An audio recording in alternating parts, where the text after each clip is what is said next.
We are going to start with activities related to the project Telechain. First of all, I would like to introduce my colleagues on the table. First, Mrs. Milagro Martín, who is the main research of the program and general coordinator. Thank you very much for your invitation. The second is Mr. Alejandro Díaz. It's the dean of the faculty. With us is also Mr. Juan Antonio Montes. He's the president of the Colegio Oficial de Graduados Sociales. And by the last, on my left, is Mr. Álvaro Pimentel, who is the general coordinator for European funds, a projection of the city City Hall of Seville. Please, Milagros, you can start. Yeah.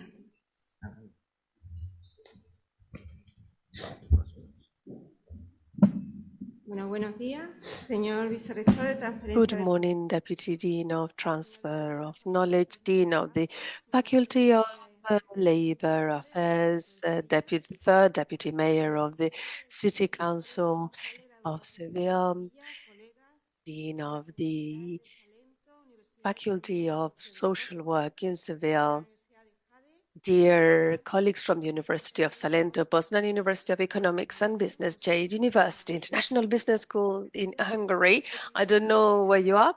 Trade Union Comisiones Obreras and companies, Fujitsu, Schneider, Exprivia, and the Hungarian Trade Union.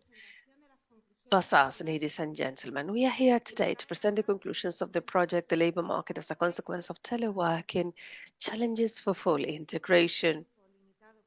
I have very little time for my presentation, and I will actually devote most of it to expressing my gratitude. I want to thank the European Union for their support.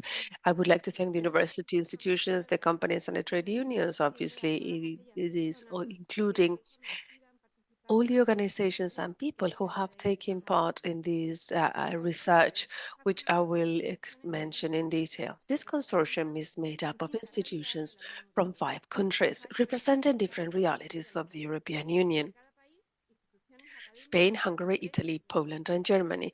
And in each country, various academic institutions, companies, and trade unions organizations have collaborated to analyze the reality of teleworking.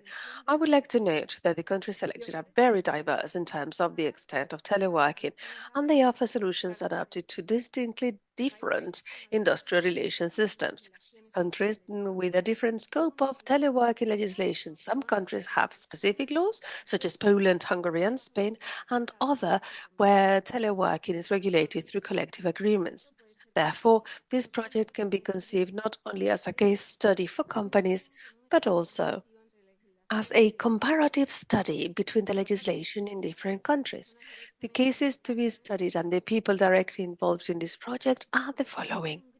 Starting in Hungary, thanks to Professor Katalin Tardos of the International Business School, who carried the research in an energy company in collaboration with the Hungarian Metalwork Federation. The project in Italy through the University of Salento has been coordinated by our colleague Attilio Pisano, who focused in the field of ICTs, specifically on the study of teleworking in the company Exprivia, as well as the study of smart working and remote work through collective bargaining. We've also had the participation of Luigi Pipe, Maria Rene Prete, Francesco Manta, Lucrezia Maria de Cosmos, Monica McBrighton, and Carla Spinelli, and from the company Exprivia, Angela Passarella.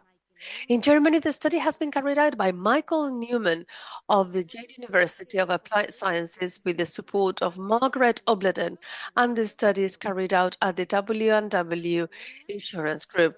In Poznan, Poland, the researcher of the University of Economics and Business, Agnieszka Siomek, carried out a study on the implementation of telework in Poland, supported by the machinery sector, and she conducted interviews with people working in the trade union NSZZ.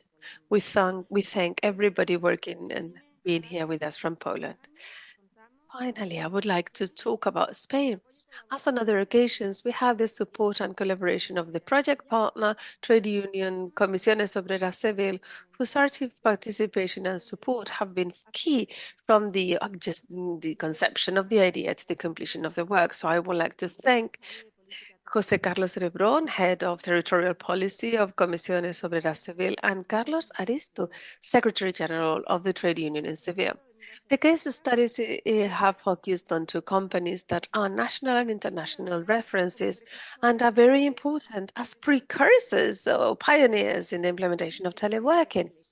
Fujitsu Technology Solution and Schneider Electric. So we worked very closely with these companies, specifically with the support of Jose Antonio Ciria, HR Director in Fujitsu, and Claudia Cornels, Director of Labor Relations and Human Resources of Schneider Electric, including also Rosa Rubio and Pilar Galán. I would also like to mention my colleagues at the University of Seville, Alejandro Díaz, Elena Robles, José Luis Arjona, Asunción, and Miriam, and Manuel. The most important part of the project, regardless of these institutions which have enabled the achievement of the objective, have been the people. So it wasn't just that knowledge, there was a personal connection that has made it possible to reach the current situation with the satisfaction of having achieved the objectives. This work, therefore, is not individual, but the result of the collaboration and involvement of those stakeholders mentioned earlier. Some of us who have been working in research projects since 2012. So after this acknowledgement, I would like to go straight into describing the work we've done. It is true that telework did not emerge with the mobility restrictions caused by the COVID-19 pandemic, but it is actually something that was there before. It was the result of the progress of new technologies and digital tools and their introduction into the business environment. However, it is also true that the implementation of teleworking as a working method materialized mainly during the lockdown and during the year of the pandemic. In many cases, teleworking was the only feasible alternative for many companies. Later on, it was consolidated as a very significant practice in a considerable number of companies. The labor market has a significant impact, with both positive and negative repercussions on the role played by social partners involved in the business dynamic, the employer, the trade unions, and the workers. The positive aspects are that it provides workers with greater independence and flexible working hours. There is also a cost and time savings due to the elimination of commuting that they can devote to other activities linked to their personal life, apart from improving the work-life balance, especially so people who work in remote areas with increasing concentration at work and therefore productivity. However, it has also been seen that there are various disadvantages or risks that do not always benefit the workforce. The main disadvantages are the difficulty of differentiating work and leisure time at home, the need for self-discipline required by teleworking, and problems of isolation and due to the lack of interaction with the group, and the development of the risk of developing addiction to work. It is also clear that there are different perspectives and challenges depending on what stakeholder it is. For example, from the point of view of the company, but they need to evaluate remote workers, and this system is not universally applicable and cannot be adapted to all types of work. Not forgetting the challenge posed by HR department and also team leaders who are sort of like far away from the workforce. From the perspective of the workers, this type of work also creates new challenges, such as the lack of an adequate infrastructure at home, the increase in electricity costs, family conflicts due to problems of space and coexistence in small places, physical health problem due to sedentarism, or emotional problems derived from isolation. For trade unions, remote work also poses challenges, mainly due to the distance and the loss of social links between workers and their colleagues, and equally with the trade union representatives. And this has a clear impact on the development of the trade union work. However, teleworking is undoubtedly shaping a new work paradigm, which requires a reassessment of business needs and also a reconsideration of certain aspects that can affect labor and trading rights. The main objectives of the project are to analyze in comparative terms the role of social dialogue and the working conditions and the effect of teleworking. We have done an international survey and then we analyzed the existence of a specific legislation, or specific agreements regulating telework in the different countries. And this allowed us to see that each country had a different way of acting and regulating telework so that we could create a common concept of what was meant by telework study. The following research questions have been addressed in order to answer the survey. Is teleworking influencing work productivity? Is telework an obstacle to measure productivity? Is the physical distance of teleworkers from workplaces hindering the work of trade unions? Can specific agreements be sufficient to improve this employment situation of teleworkers? Can agreements reached through social dialogue on telework contribute to strengthening the relationship between the employee and the company? The absence of a specific regulation on digital disconnection, can I have a negative impact on teleworkers? The choice of telework contractual model, is it determined by gender issues? Is there a gender gap? Does teleworking require additional work-life balance measures or other different measures apart from the current ones? Is teleworking linked to certain occupational diseases? And can digital competence affect the contractual form of teleworking? What's the methodology? Well, our project has had a methodology based on case study. We have used questionnaires as the main tool. And it is important to highlight that the process of drafting and validation of the data collection instruments is of great importance. So we've been very strict with the validation process. All the countries participating have used the same tool, and we have been able to analyze and compare the results. So without turning further ado, I would like to make sure that the exchange of ideas and knowledge that will emerge from this conference can contribute significantly to the progress of the study of telework, and I hope they are interest for you. And I would like to end as I began by thanking you.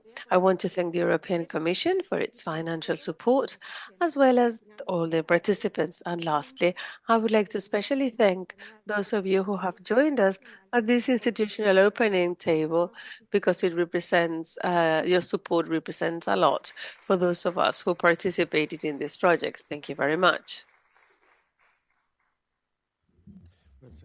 Thanks a lot, Milagro. Now we have the floor, Mr. Juan Antonio Montes Montero.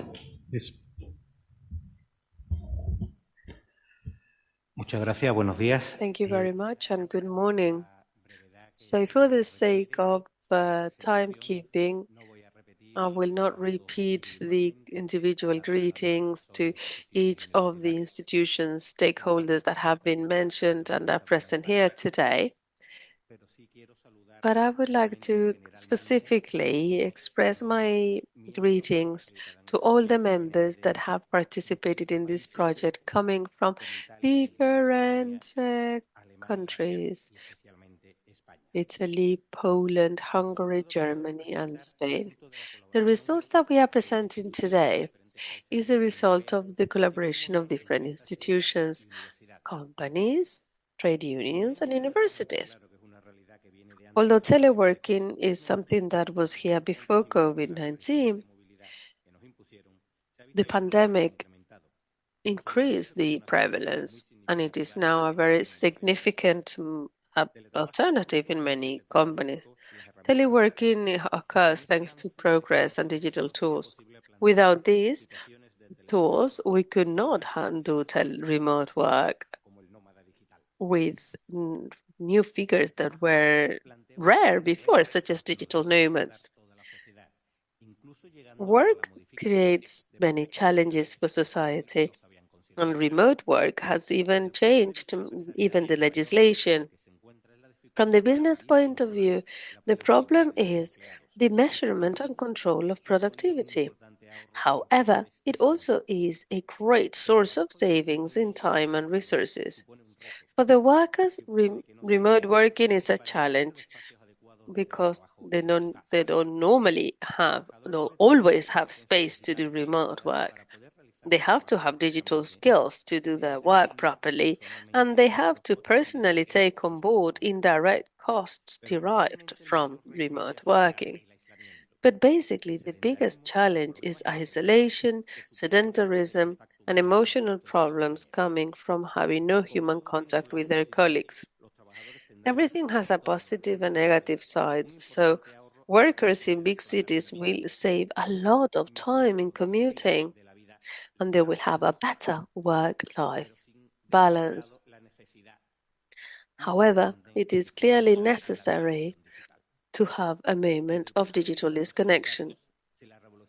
From the trade union point of view, the Industrial Revolution brought workers to the plants and they coordinated them through trade unions. And remote work is the other project, the other phenomenon, bringing workers out of the plants and work centers and being isolated and more difficult to be coordinated in trade union action.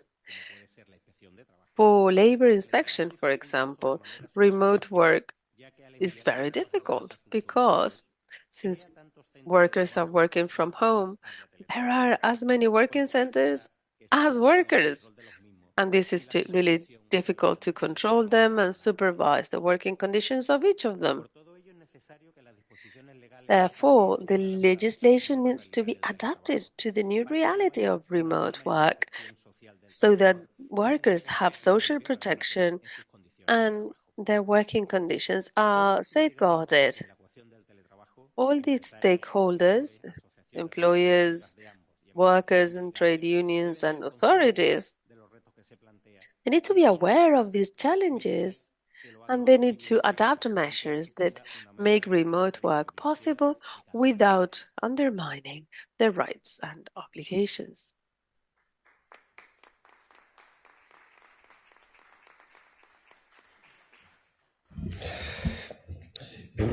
Muchas gracias, Juan Antonio. Ahora quisiera presentar Thank you very much, Juan Antonio. I would like to introduce Álvaro Pimentel Siles. I made a mistake in the introduction earlier because there's been a change in the program, and I said that his position was the General Coordinator of European Projects, but in reality, he's the third Deputy Mayor in charge of innovation parks, employment, economy, trade, and consumption in the City Council of Seville. And my apologies for the mistake I made.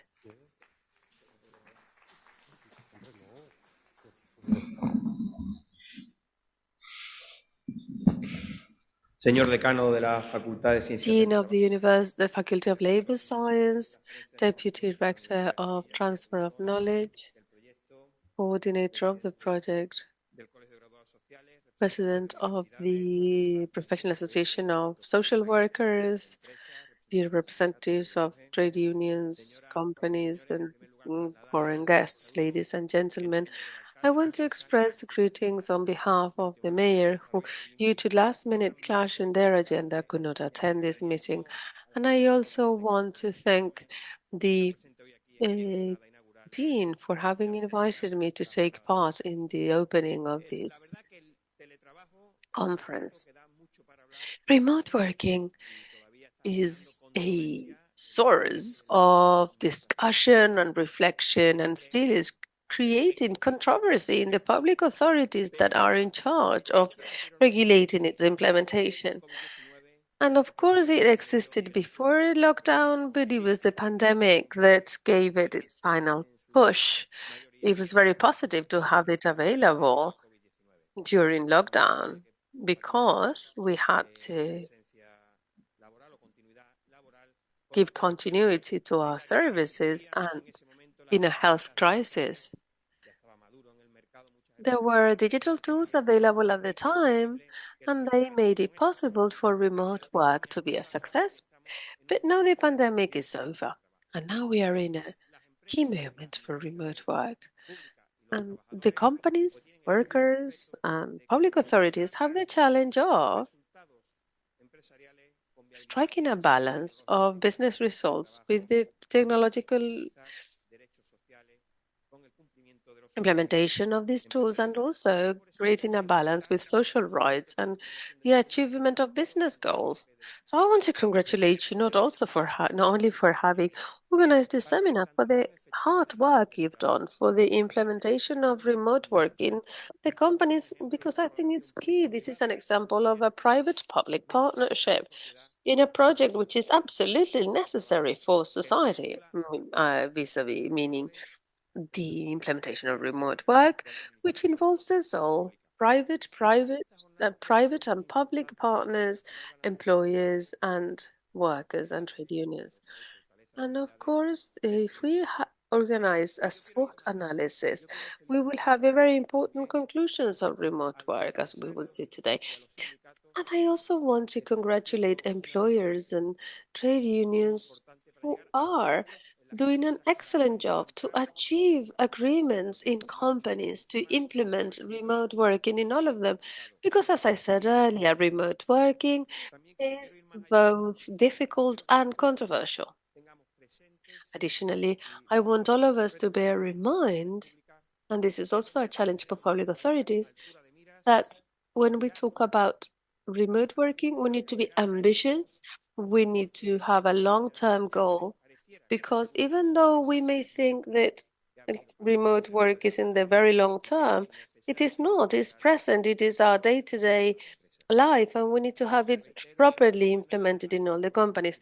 That is why I want to congratulate all participants in this project, and I would like to assure you that I am very much looking forward to listening to the conclusions of this project, not only as a civil servant, but also as a lawyer, because I'm sure they would be very interesting. Thank you very much. Welcome to Seville and enjoy the day.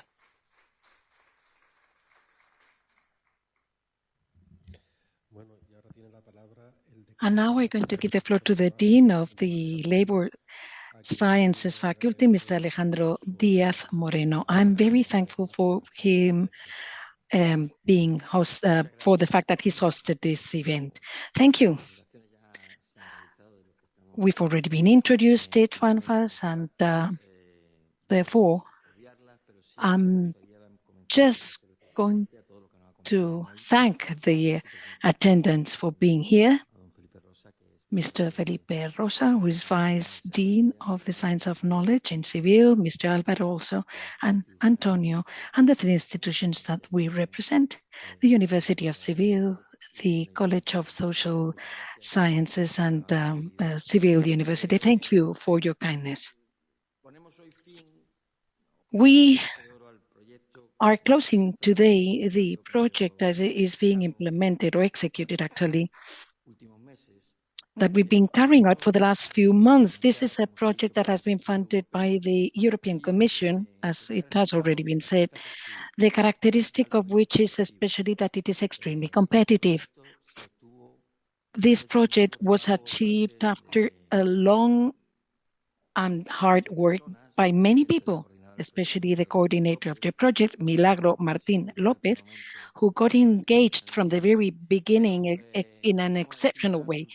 But as I said, it was selected out of 200 proposals filed in front of the Commission with more than 400 institutions. Only 14 of them were selected, and one of them was the proposal led by the University of Seville, which is also related to the Faculty of Labor Sciences. The Vice Dean is going, obviously, to welcome the university, but as a Dean of the university, I'm going to also welcome you to this Labor Sciences Faculty in the University of Seville, which is great. We're going to spend the next few hours as hosts trying to underline the conclusions that we've reached when we've been developing the project. Telechain, as you know, is the title of the project. Allow me to please just focus, for reasons of time, in certain considerations focused on personal experiences that we live when we draft this type of project. Basically, I need to thank all of the people that we've met, all of the people that have supported us for many months, actually years, during the 3 projects that we've been able to hold in the European Commission, people such as Kathleen, Michael, Attilio, all of you who very often, many times, we've shared difficulties, problems, challenges. We've had to find time in our agendas. We've had to travel. Obviously, we encountered several computer problems. The communications with the European Commission has not always been easy. We've had to do it also with computer means. And the people from the team of Seville were very thankful, especially for the fact that you've deposited your trust in the University of Seville to manage this project. I know that from the very beginning, initially, it was strange for us to coordinate the entire project logistically, but also financially. But I believe that it has been proven that you trusted the way we were going to manage it, and you've trusted the way we were going to work. Your institutions, your respective institution, University of Hades, Salento, University of Portland, I hope that they're also going to be able to appreciate your contribution to the European contribution and the research. I remember Pablo Grossi, when I attended a meeting in Florence, he invited his students to drink from the lifestyle of other countries. With the Erasmus, well, we do more or less the same as those students. We've learned a lot from each other. We've reached many conclusions, and we've learned to live together. Final 2 more considerations, and I'll conclude. Not many research centers, not many faculties, such as the labor work faculties, can be proud of receiving very relevant research work such as this one in such a short period of time. Having 3 big projects is a big success, I think. On the other hand, I'd also like to think and believe that this consortium still is not over. We can still meet again in a near future in other projects, also interesting ones, so that we keep alive the friendship that we have had. Thank you.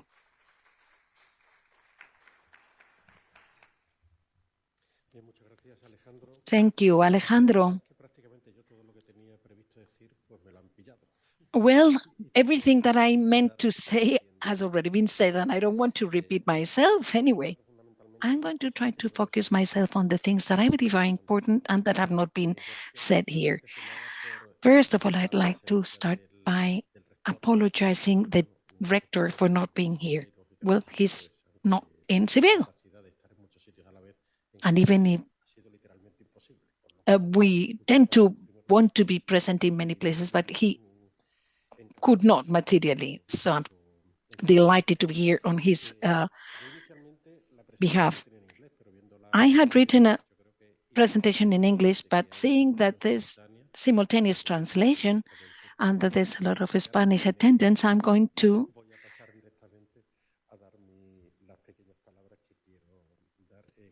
mention my speech in Spanish. It has already been said by Milagros that we've been working hard as part of the project, which is one part of the projects funded by the EU. Alejandro has also talked about how competitive this contest, so to say, was. 200 proposals from more than 300 institutions. The global budget for all of the call was over 4 million euros, and out of all of these proposals, only 14 were selected. One of them, coordinated by Milagros, was the one that was selected. Obviously, this is not just one isolated initiative because there was a previous origin in research works done in 2013 and 2014 related to teleworking, also coordinated by Milagros also, which means that she is a good coordinator. She is good at making and drafting proposals. Probably that is the reason why it was a successful proposal. Something else that I'd like to mention also is the advantage of carrying out these projects at an international level with a global scope. The global scope allows for an analysis from different perspectives, which generalizes the application of the solutions that can be presented.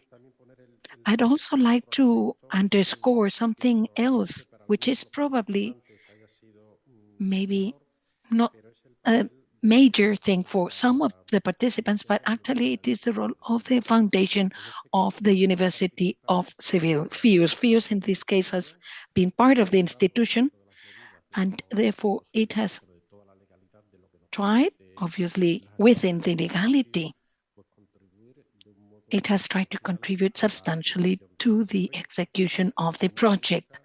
For those of you who don't know, the main reason, the raison d'être of FIUS is to contribute to fulfilling the objectives of the University of Seville by improving its capabilities to disseminate know-how and to carry out research activities and also give education in a very global way. It's been mentioned earlier, but I think it is very important to mention it once and again, the international presence in this project. Not only do we have universities such as the University of Seville, but we also have Salento University, we also have the University of Portsmouth, we also have the Jade University or Jade University, the International Business School from Hungary, and also different companies involved in the projects such as Fujitsu Technology, Smith Electric, Schneider Electric, and Expedia, and others that are especially important because of the nature of the project, such as Comisiones Obreras, the trade union of Seville, PASAS, which is a trade union from Hungary, and Solidarność, which is a trade union from Poland. Obviously, I'd like to thank them all for their involvement in this project. I think that in order to give a context to what the project represents, I need to mention some numbers, because numbers we tend to forget 2 minutes after listening to them, but it's important to consider them. After the pandemic, well, actually before the pandemic first, the Spanish population that was involved in teleworking was not relevant, really, from the statistics point of view. But after the pandemic, the percentages started to be more significant. Approximately 7.5% of the active population is involved in labor activities. Okay, that's a number. But if we say that 1.5 million of people are involved, this 1.5 million is more relevant or provides more relevance to this subject matter, right? And if we say that, more partially speaking, there's around 1,100,000 people involved in Spain, the global numbers represent approximately every week 2.6 million people teleworking, which means 13% of the active population are teleworking. And all of this really is beginning to be numbers or represent figures that we need to underline. And for sure, we need to carry out this type of projects such as the one we're analyzing today. I don't want to elaborate. Everything I meant to say has been said previously. I'd just like to remind you that this is a wonderful city that you're in, Seville. Do not forget, I guess you have not forgotten to work, but first enjoy the joys of this city. Please also don't only work. Thank you.